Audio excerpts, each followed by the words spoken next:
What is up, guys, and welcome to today's 1 Minute Clinic.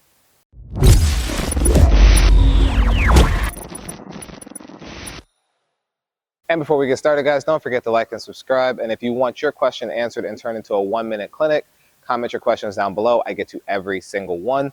This week's question comes from Randy ST 1583. Can you make a video on how to use the hips in the baseline forehand? Specifically, how much initiation is really necessary? Should you fall forward during the shot before bringing your rear foot around? Does your upper body move forward a little bit more than your hip area? Or do you keep your upright posture and only move forward by allowing your leg to flex/move? Thanks, great videos. That is a lot in one question, but realistically, you're only really asking, how do you use the hips and how much do you use the hips at certain times? So let's get 1 minute on the clock and let's see if we can answer this week's question in our 1 Minute Clinic. So to answer the basic question of how much and when to use the hips, the first answer is kind of a cop-out, but it 100% depends. What it depends on is what your outcome is that you're looking for. So what I mean when I say it depends on the outcome, are you trying to put a lot of force into the ball? Are you trying to generate more spin? How much pressure is on the shot? Are you hitting flat? Are you hitting with a heavier shot? Those things directly impact how and when to release this hip. And they also impact how your posture is going to be. What I mean is, let's say I want to hit the ball flat and hard. I'm going to need to probably get my upper body a little tilted ahead. So instead of having an upright posture, my body would be leaning like this.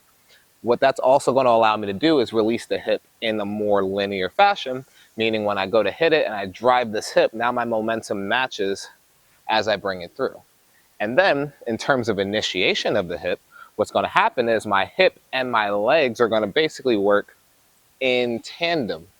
But conversely, let's say I want to hit with more spin and less forward momentum, what's going to happen is I'm going to initiate my hip separate from when I use my arm. So I'm going to be driving that leg first, and then my leg is going to connect to my arm at the end.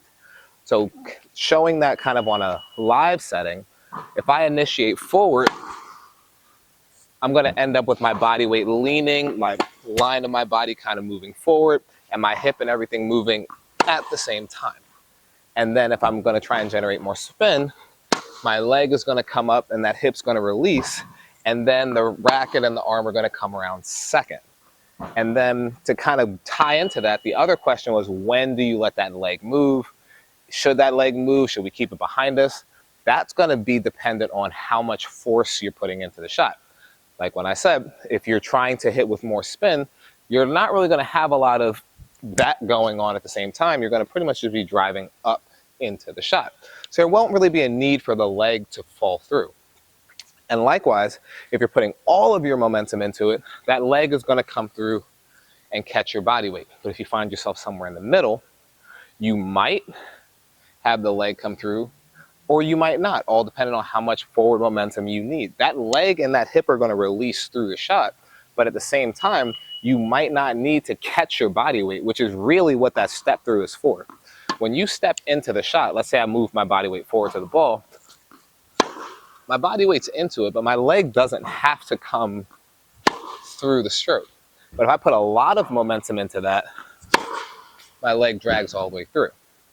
If I don't, I can move my arm fast, but that leg still released through, that hip still drove the ball, but I didn't put so much oomph into it that it drags me around into that position.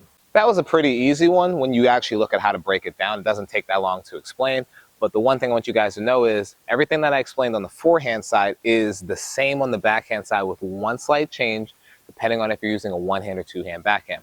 Remember a couple of videos I said if your power source is behind you, then the rotation has to be bigger, whereas if the power source is in front of you, your rotation is going to be small. That's going to affect how you release the hip. If I drive my hip forward and I'm done releasing and then my arm comes out after, there's no force there. I need to make sure that those move in tandem so that I can bring that power through. And then likewise, if I was hitting in an open stance or trying to get more spin, I'm still going to drive the leg up and then release after. But with the two-handed backhand, that is going to be a little sooner than with the one-handed backhand, just because I don't have to bring everything around.